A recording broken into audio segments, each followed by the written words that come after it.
not only clay, it's a very artistic material. You almost blow the soul in a car when you model it.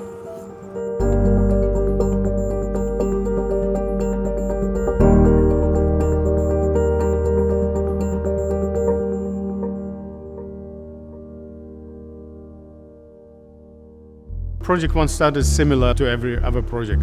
So you had a briefing, we had a kickoff all together, and we as Mercedes have many design studios. So everybody does a proposal, same kickoff, because competition is one important part in design. And this is actually quite cool because it goes together with racing. Racing is competition. At the end, from 4 models was reduced to this one model. And I liked the way how it was approached by Gordon Wagner, but we said, okay, this car looks really, in proportion-wise, very balanced. This is what I want. So, because you need a statement, and I think the statement was clear.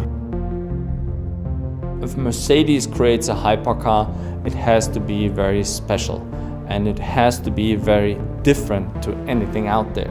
Project One is a once-in-a-lifetime opportunity, and I think it happens every 50 years that a company decides to make such a crazy project, like to put an F1 powertrain into a street legal car, and I think we are writing history here.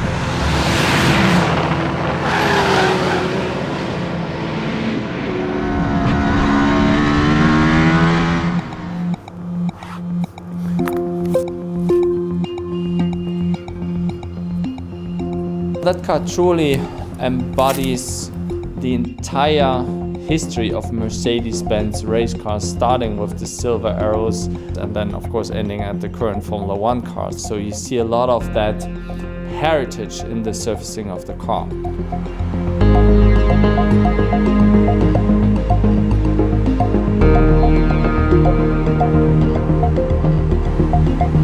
The design principle is we have a beautiful shell, and then in contrast to that we have black carbon aero parts that visualize all the airflow through the car.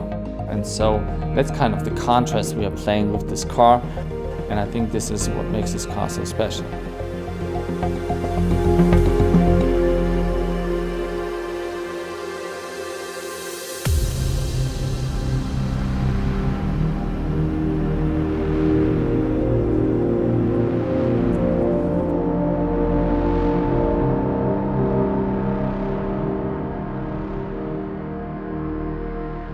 A hypercar consists of 2 things: regulation and how to interpret the aerodynamics within that regulation.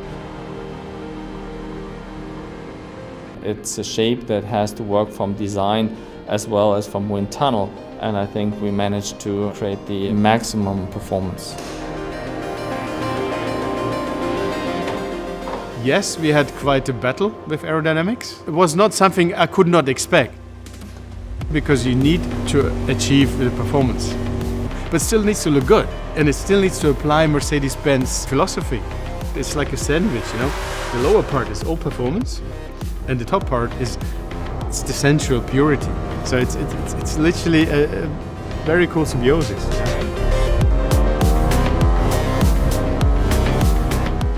But it's not just aerodynamics. We had to reduce a lot of weight to achieve this performance. So if you reduce to minimum and it still needs to look sexy, I think this is the challenge.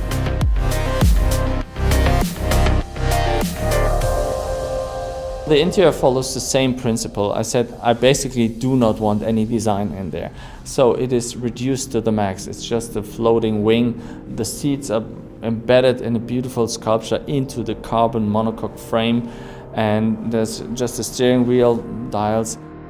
So it's completely reduced, but the beauty is in that reduction.